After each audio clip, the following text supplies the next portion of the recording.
Thank you for asking these questions. I appreciate it. It's driver question. What about the mixed totes? There are totes where like the warehouse just threw packages corresponding to that route in whatever tote they could fit it in. So if you open a tote, you'll find multiple sort codes. If only each driver had their own personal loading assistant. The totes are not out of order due to mistakes. The warehouse loads the totes according to weight to prevent squishing and damaging packages. All right. So how do I know why the totes are out of order and that if they make mistakes or if it's because it's heavy or not? I came in at 1 a.m. and worked with the station to watch how they prepare those loads. And then I went out and did a route so that I saw the route that I took get picked, packed, put on carts, taken to the staging location. And when I got assigned that route that day, it was a long day, let me tell you. It was like a 22-hour day, I think, a 23-hour day. I come from the military, so I don't need sleep. Sleep's for when I'm dead, okay? When I'm learning something, I want to know everything about it. So I had an opportunity to go into the station and watch how it was done. I kind of pushed my way in there.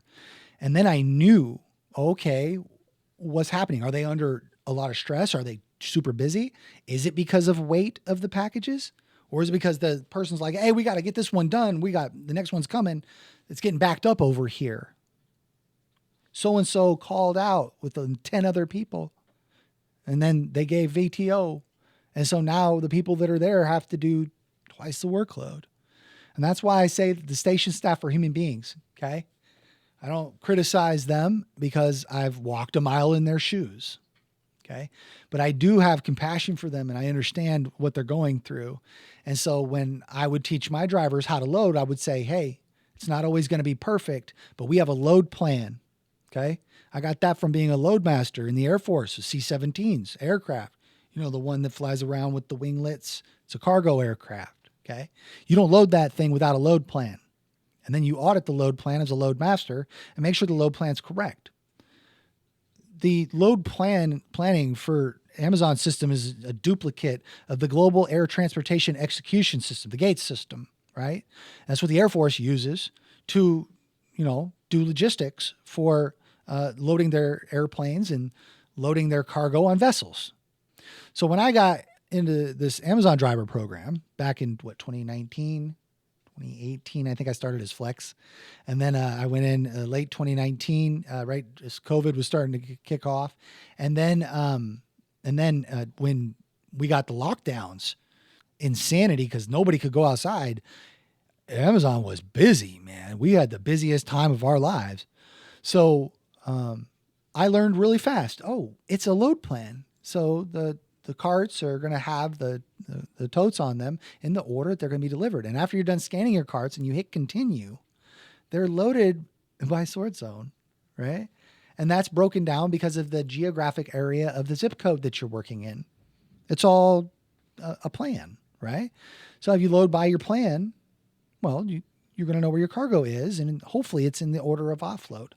But when those carts come out, the drivers used to expect them to be in order. And if you expect them to be in order because they were supposed to be in order, because they didn't want us spending time according to the load plan, we should have just been able to go, okay, this is the first tote, that's the second tote, that's the third tote, fourth, fifth, sixth, seventh, eighth, ninth. But it doesn't work that way, especially when there's overweight packages. And if you find a tote with multiple sort codes in it, okay, it's not because they just picked a tote to put it in there. Sometimes it could be a missort, okay? And if you scan it and it's not on your route or just got a red X, that might be a missort or a station marked missing, okay? So what you could do in that situation, okay, set it aside. I always had like a tote for problem stops. That way I could keep my pace going, right? I could keep my pace going so that I wouldn't fall behind. And the purpose of me keeping my pace going so I didn't fall behind was, this is going to sound crazy. Most people just want to go home when they're done for work, but our DSP was trying to survive. So my whole goal for getting done early was that so I could go to drivers who were behind and hopefully try to teach them some techniques while I'm with them, taking totes off of them, that helps them not be behind. And this motivates them as well, as they say, wow, he actually cares, right? And by doing that, our DSPs, I mean, for a while there, we didn't even have rescues. Maybe once a month if there was like a really bad situation. We opted to have sweepers out there. But getting back to your question, if a driver returns packages the night before, the station has to fit that into the route. But the problem is that when the load is planned, it knows the cubic volume of the van. It also knows the cubic volume of each tote. So it's going to be able to fit the maximum amount of packages into that tote based on the package cubic volume, right? So each package or each box, small box that goes inside of a tote has a cubic volume, and it's going to max that out. Now, when you see totes with multiple packages in there, it's because they had to put it into the route in between maybe two totes where they wouldn't fit. And so that's why you'll have like 5 packages in a tote, maybe, or 3. A driver had to bring those packages back last night. The delivery was unsuccessful. We'll try as hard as we can to prevent that from happening by just trying to get all the packages delivered. But it doesn't always work out that way, you know. You got a business closed or something like that, you know, or the customer had to have an access code and they didn't have it, and you got to bring that package back. It's going on that same route the next day. But if you're pulling all your packages out of the totes as you get to them, and stacking them either on top of a stack of totes. So it's a little bit cramped in here. As you can see, there's all of these totes and loose boxes on the sidewall. She puts her envelopes in a little tote that she's gotten from Walmart, and she makes sure all the little yellow stickers are facing one direction, right? And then for her boxes, she used the open space from the tote that she removed, and has all the yellow stickers facing so that she can quickly identify them and grab them. Right? Or you're stacking them on a shelf. If you've gone through like 4 or 6 totes and you got a shelf now, if you have a shelf, then put those packages together. And then if you've got the mixed numbers, kind of set them off to the left maybe. You're like, yeah, this one's going to be a problem.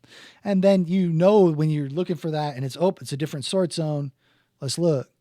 Now the sort zone for those packages, if they have a oversize, make sure you know where that oversize is, or you know, because you've had a system of organizing your oversize either by sort zones or by A's, B's, C's, D's, whatever you got. I hope that those explanations help you. And if you do have any more questions, don't hesitate to ask me, and I'll do the best that I can to answer them for you.